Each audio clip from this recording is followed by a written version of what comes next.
Sí, me da muchísimo gusto saludar esta mañana a través de una videollamada a Alex Tienda. Es documentalista y creador de contenido. Tiene un canal de YouTube que le recomiendo ampliamente, que además tiene un montón de seguidores. Alex, ¿cómo estás? Buenos días.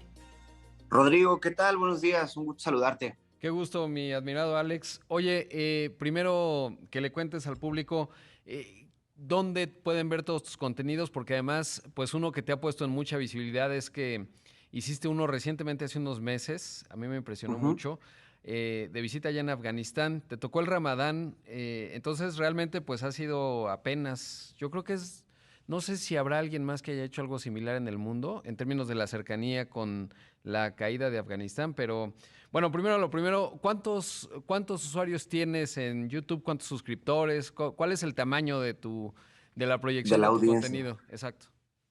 Acabamos de llegar justo hace 2 días a los 3 millones de suscriptores en el canal de YouTube. Y bueno, ya sumado con lo que es Facebook, Twitter, Instagram, que son las otras redes que utilizo, estamos aproximadamente en 5 o 6 millones. Wow. Me pueden Oye, encontrar como Alex Tienda. como Alex Tienda, exactamente, ahí te encuentran. Si pones Alex Tienda en Google, sale ahí sobre todo tu canal de Mm. YouTube y luego ya todos los demás contenidos. Oye, Alex, ¿y cómo empezaste? ¿Cómo empieza la historia de Alex Tienda en términos de generación de contenidos? ¿Hace cuánto tiempo y por qué? Yo abrí mi canal de YouTube en el 2006. De hecho, fue de los primeros canales que tenía la plataforma, que se abrió 3 meses antes. Y fue meramente por ocio. Yo pues, estaba en, en esta plataforma de videos que, pues en aquel entonces eran videos de gatitos, de borrachos y de caídas. Y abrí una cuenta para poder comentar otros videos. Ya más adelante, a partir de 2008, empecé a subir experiencias de mis viajes. A mí me gustaba mucho viajar de mochilazo, empezar pues como aventurarme y compraba un boleto de ida de estos de las aerolíneas low cost que empezaban a surgir en ese entonces. Y poco a poco fue evolucionando ya a hacer contenido de viajes y ya pensado en mejorar la producción y en profesionalizarlo sobre todo. Entonces, pues yo diría que unos 12 años y pues te digo, fue evolucionando a lo que es hoy que ya lo hago más en el sentido de documentales. Claro. Y además te gustan mucho los aviones, ¿no? Estudiaste aviación, querías ser piloto. No sé si lo lograste, pero sé también muy bien que le pones mucha atención al modelo del avión, etcétera. Al mundo de los aviones, sí, desde niño. Como yo vivía en Tijuana y la familia de mis papás vivían en Ciudad de México, viajábamos mucho cada que había vacaciones.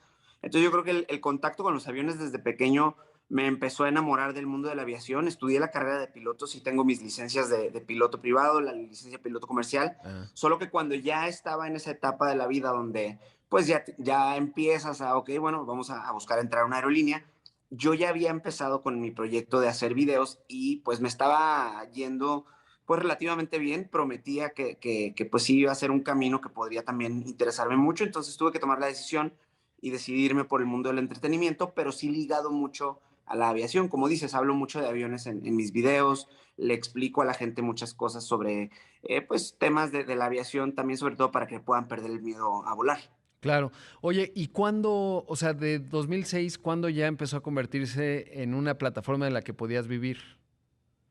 Esto fue muy interesante porque a mí me tocó todo ese proceso, la evolución de cómo el Internet se convirtió en lo que es ahora, que digo, ya ahora no es ninguna sorpresa para nadie ver que una marca tan grande como, bueno, con alguna marca, trabajen con influencers o con creadores de contenido. En los tiempos en los que yo empezaba, pues sí era muy mal visto, incluso era muy común pues mi propia familia me decían, oye, ¿y cuándo te vas a dedicar ya a algo? Pues que Sí. sí sea un trabajo real o algo que sí te dé un futuro. Entonces sí me tocó esa transición y sobre todo el rechazo de las marcas y el rechazo de la gente. Fue aproximadamente 2013 o 14 cuando ya poco a poco empezaban las marcas pues a abrirse un poquito, pero en un inicio era simplemente intercambios, era también impensable que te pagaran, era ofensivo para las marcas si tú llegabas y les decías mi trabajo cuesta. Claro. Y ya llegó un momento en donde pues se fue abriendo más el medio y el tema de creadores de contenido pues al momento de hoy que pues ya es un trabajo muy conocido por mucha gente. Claro, y sobre todo cuando además tienes una audiencia de millones de personas, pues y además que trasciende fronteras, ¿no? Entonces para las marcas se convierte en una plataforma bien interesante con un posicionamiento enorme. Oye, ¿y cómo fue el crecimiento en términos de equipo? Porque yo veo el contenido que haces es realmente muy profesional, me gusta muchísimo y se ve que hay un equipo también fuerte. Tú trabajas un montón, me tocó verte cuando fuimos a Dubái y ahora que fuiste a Afganistán, que ahora te pregunto más al respecto de ello, pero pues llegas al hotel y te pones a editar video, etcétera, lo mismo en Venezuela, en Corea. ¿Qué conforma hoy o cuál es el tamaño del equipo de Alex Tienda? En este momento estamos, digamos, Alex Tienda, el proyecto Sí. como Alex Tienda, estamos, pues mi manager, que es mi esposa, y un editor que pues empezó siendo como mi asistente de edición, hoy en día ya le delego pues prácticamente toda la edición.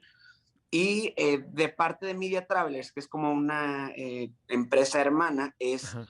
quien se dedica al management de otros creadores de contenido de viaje, pero también en el caso de lo que hacemos juntos, Media Travelers y Alex Tienda. Media Travelers tiene también diseñador, tiene un asistente de dirección, tiene como varias personas. En total somos aproximadamente 6 o 7. Y bueno, pues estamos todos así como locos. Digo, nos falta gente porque la verdad es mucho trabajo que luego la gente no se imagina. Uno Sí. ve los videos y dice, ay, qué padre, Alex se la pasa de viaje y de vacaciones, pero hay muchísimo trabajo de preproducción, investigación, la postproducción. Y antes yo me lo aventaba todo. Lógicamente antes no podía producir tanto contenido como lo hacemos ahora o tan elaborado, pero pues conforme vas avanzando, pues empiezas ya a delegar. Cuesta un poquito de trabajo al principio porque es como soltar algo muy importante en el caso de la edición, pues es una parte súper importante de lo que es el video final, pero bueno, es parte de ir creciendo y evolucionando. Y a partir de ahora, ¿hacia dónde crees que vas? Porque yo creo que te has colocado mucho y muy bien en el mapa. Ahora con el tema de Afganistán, yo creo que eso te ha hecho todavía más visible. ¿Y hacia dónde crees que se está moviendo tu negocio y en dónde lo ves que va a estar en los siguientes años?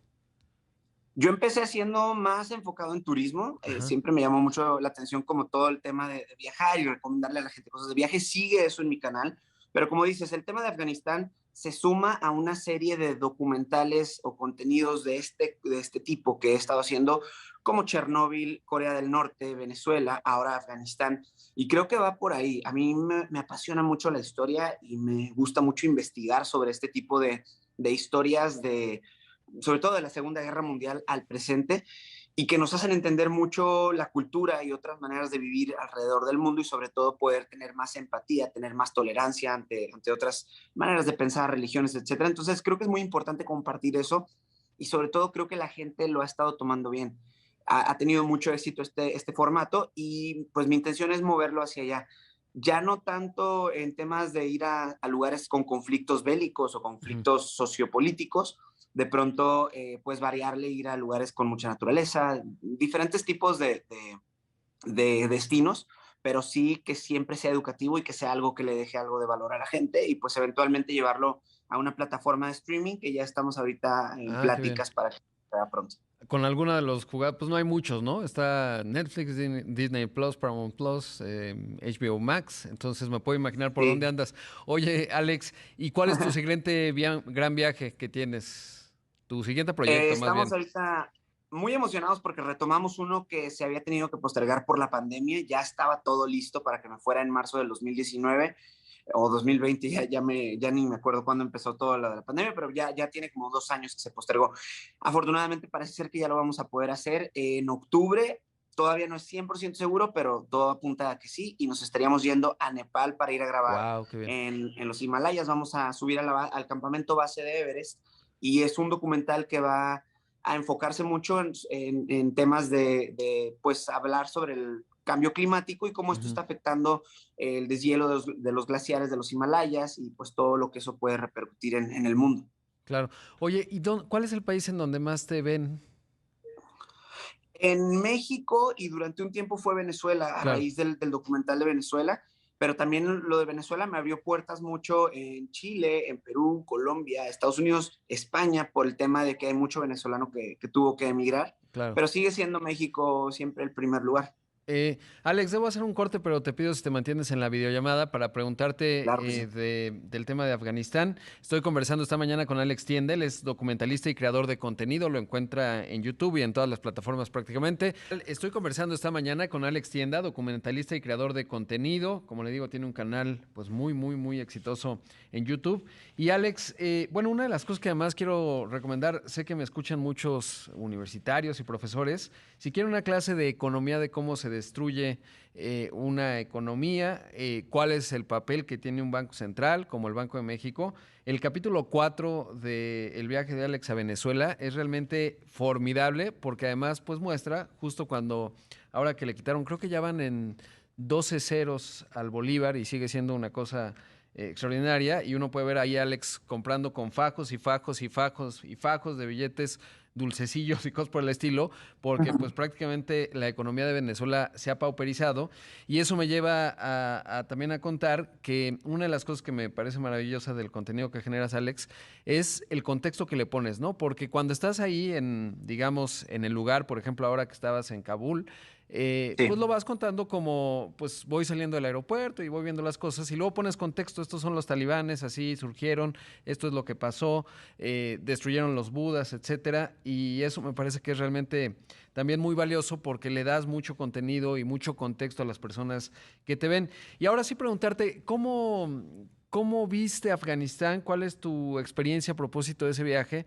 Sobre todo pues porque estuviste unos meses antes de este colapso que no anticipaba, por lo menos Joe Biden no lo anticipaba, ni todo su gobierno tan rápido. Ujú. ¿Qué reflexión te genera después de haber hecho este viaje?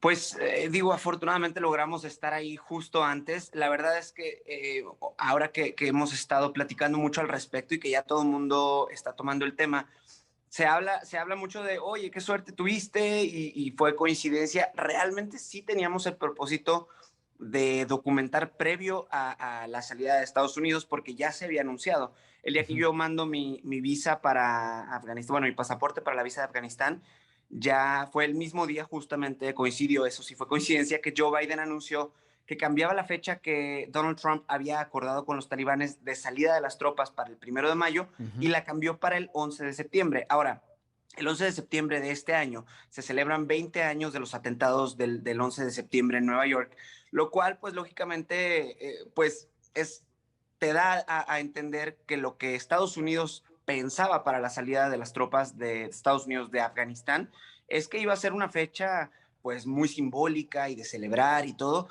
Y como dices, yo creo que Joe Biden no se imaginaba el cómo iba a evolucionar esta situación. Entonces sí fue muy importante el llegar a Afganistán en ese momento. Y lo que sí te puedo decir es que cuando yo llegué ya había problemas. Acá en Occidente no se hablaba de ello, todavía no estábamos muy enterados, pero al llegar ya había más del 50% de tropas estadounidenses y de aliados que se habían retirado del país y ya estaban los talibanes empezando a tomar terreno y empezando a atacar al ejército afgano y a civiles. Entonces, pues sí era un poco ahí el riesgo, pero también creo que fuimos en el momento perfecto. Sí, además, una de las ciudades primeras que cayó fue Herat, en la que tú estuviste, porque además no solo fuiste a Kabul, fuiste a algunos otros lugares. Y uno se queda la impresión, por lo menos yo después de ver los 5 capítulos, es que sí hay como, está presurizado el ambiente, ¿no? Tú tenías que ir totalmente con indumentaria local, porque sí se ven en las miradas que te observan todo el tiempo, pues mucha curiosidad, ¿no? Porque eso también hay que decirlo. Mucha curiosidad y también gente muy amable. A mí me impresionó mucho una persona que aterrizas creo que en Herat sin tu guía Sí. y ahí él muy disponible, te espera, se queda contigo, etcétera, porque además se nota que no mucha gente habla inglés o algún idioma en el que uno pueda comunicarse, ¿no? Sí, es muy interesante porque uno de los grandes problemas que tiene Afganistán es la guerra entre etnias, son guerras tribales y esto lleva ya muchos años. Entonces, como dices, hay ciudades en donde de pronto era más relajado, yo podía estar sin la pashmina que traía en la cabeza, había lugares donde sí había más peligro y sí tenía que estar un poco más protegido, como por ejemplo Kandahar. Kandahar es la ciudad en donde nacen los talibanes en 1994 y bueno, a pesar de que sí estaba relativamente protegida y relativamente asegurada por el gobierno, aún así hay muchas personas relacionadas a los talibanes. Entonces sí era pues un lugar en donde corres de alguna manera más peligro. Las ciudades que visitamos, como mencionabas, está Herat, que es una ciudad muy importante con mucha historia. Kandahar, la ciudad donde nacen los talibanes. Mazar-i Sharif, que es como una de las ciudades más importantes dentro de la etnia Hazara, y Hazara Ujú, es la etnia minoritaria y más reprimida por los talibanes. Entonces, claro. estuvimos en puntos clave. Me parece que eso puede ser algo que a la gente le va a ayudar mucho a entender el problema de Afganistán. Pero pues sí, era un poco el peligro de que algunas de esas ciudades tienen mucha presencia de talibanes y estás más expuesto al peligro.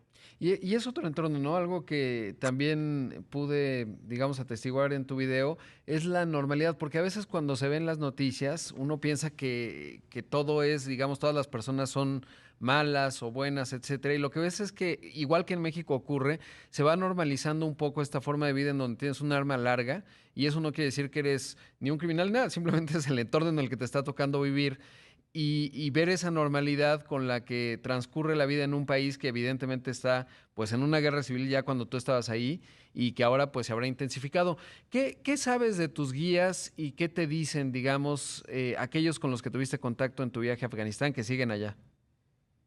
Ahorita siguen en Afganistán, como dices, están intentando escapar. Hemos estado en comunicación desde, pues prácticamente todos los días nos estamos comunicando. Sí fue muy fuerte el primer mensaje que recibí de cuando ya se empezó a poner fea la cosa por allá. Todavía los talibanes no llegaban al poder, todavía no tomaban las ciudades principales. Y me acuerdo como por la diferencia de horarios, la vez que yo me enteré que ya se estaba poniendo muy fuerte, fue por una mañana despierto y veo un mensaje de mi guía que se llama Madi y pues prácticamente se estaba despidiendo, me decía, amigo, espero que estés muy bien, que tu familia esté muy bien, yo la verdad no sé cuánto tiempo vaya a poder estar, pues que esto aguante en los alrededores de Mazar, que es la ciudad donde él vive, Mazar-i Sharif, ya se escuchan balazos, se escuchan bombas todas las noches y pues nada más te quiero decir que pues te aprecio mucho y te deseo lo mejor en tu vida.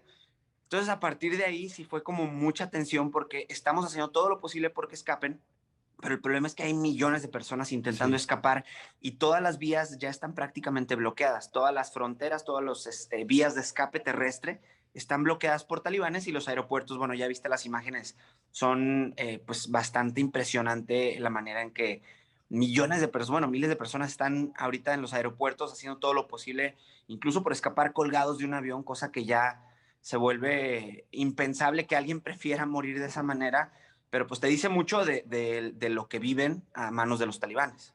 Por supuesto. Ahora, cuando tú estuviste ahí, ¿te imaginaste que iba a caer tan rápido, digamos, el gobierno afgano frente a los talibanes? No es algo que mucha gente ya se imaginaba que sí iba a pasar, pero yo creo que ni el mismo gobierno de Estados Unidos ni los mismos afganos se imaginaban que iba a ser tan rápido. Cuando yo estaba ahí, sí, si tú platicabas bueno, yo platicando con la gente de Afganistán, notabas que ellos tenían la esperanza de que se pudiera contener el avance talibán, por lo menos en las ciudades Ujú. principales. Sí se sentían muy decepcionados o muy tristes de que los estuvieran como abandonando de alguna manera los otros ejércitos, pero confiaban en que iban a poder contra los talibanes. En el fondo, mientras te contaban que ellos creían que sí iban a poder estar bien, sentías esa voz de desesperanza o esa voz de miedo de decir, pues sabes que en el fondo está muy difícil y que eventualmente va a caer Afganistán como lo hizo en los noventas. Pero, pues bueno, a pesar de que muchos pensaban que iba a suceder, el avance que tuvo en los últimos días, la semana pasada y la antepasada, pues sí dejó a muchos impresionados porque empezaron con las provincias cuando yo creo que Ujú. sintieron que no había resistencia, fue cuando ya se fueron a full con las ciudades principales. Sí, fue rapidísimo. Yo me acuerdo que pues fue prácticamente un fin de semana, el jueves, o sí, jueves, Sí, estaban en empezó el Herat, jueves etcétera, y ya el domingo. y el domingo ya estaban en Kabul, y yo creo que un afgano que estaba ahí dijo, bueno, pues vamos a esperar a ver si en unas semanas cómo va evolucionando la cosa, y a lo mejor ya huías, ¿no? Si era el caso, Sí, y de repente el domingo despertaste y ya los tenías en tu ciudad, ¿no? En el caso de la la evidencia capital. más grande, Sí. sí, perdón, la evidencia más grande yo creo que es el ver las imágenes o sea, lo que sucede en el aeropuerto. Ahí te habla mucho de cómo había mucha gente que pues claro que no quiere vivir bajo el régimen talibán, pero pues se confiaron demasiado y ya para el momento en el que ya están en Kabul, es esa desesperación de tengo que escapar ya, porque Como ya esto puedo, ya claro. está en un punto crítico. Sí, además lo triste es que no sabemos qué está ocurriendo adentro, ¿no? Es decir, más allá del aeropuerto en donde uno puede pensar que mediáticamente la cobertura, pues mandas ahí porque es lo más seguro, uno, o donde está, digamos, lo más álgido, pero pues no sabemos realmente qué está pasando en el resto de Afganistán digamos, la brutalidad de este régimen, que hay quien dice, ay, no, se van a portar bien, pero la verdad es que se ve muy complicado que eso ocurra. Oye, Alex, se me acaba el tiempo, pero pues realmente te agradezco mucho, sobre todo que estés despierto tan temprano. Yo sé que tú eres de trabajar hasta tarde, suele ocurrir en la edición. De verdad, enhorabuena, mucho éxito en lo que viene y en lo que ya estás cosechando, sobre todo, pues como dices al principio, años que te digan, ¿y cuándo vas a trabajar? ¿No? Y vaya que es un trabajo Sí, y sí, además lo sí. haces muy bien tú y todo tu equipo, así que una felicitación y un abrazo, Alex. No, al contrario, un honor y muchísimas gracias por haberme invitado a tu programa. Pues ya sabes, te conozco desde aquel viaje, me caíste muy bien y respeto mucho tu trabajo, así que un gusto haber platicado contigo y con tu audiencia. Un abrazo. Es mutuo, Alex. Ahí lo pueden ver en su canal de YouTube. Ponen Alex Tienda y de verdad es un gran contenido el que hace.